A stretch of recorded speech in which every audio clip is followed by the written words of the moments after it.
স্বামী রেগে গেলে যে কাজগুলি কখনোই করবেন না। এক, ঘর থেকে কখনো বের হয়ে যাবেন না, তাহলে আপনার স্বামী ভাববে আপনি বিরক্ত হয়ে পালাতে যাচ্ছেন।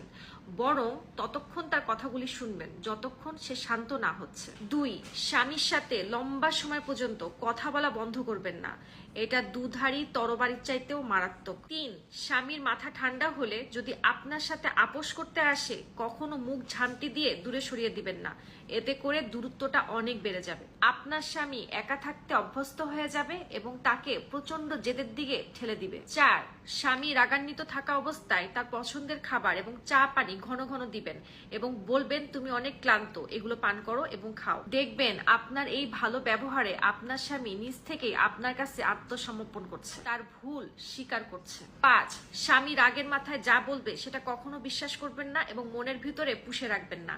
শান্ত অবস্থায় স্বামী যা বলবে সেটাই বিশ্বাস করবেন। আর যদি নিজের ব্যক্তিত্বের কথাই বলেন তাহলে শোনেন, স্বামীর সন্তুষ্টই একজন স্ত্রীর ব্যক্তিত্ব। মনে রাখবেন, নারীর সৌন্দর্য এবং শক্তি বেশি দিন থাকে না, শেষ বেলায় বিশ্বাস ও ভরসায় ভরা স্বামীর কাঁধটায় লাগে।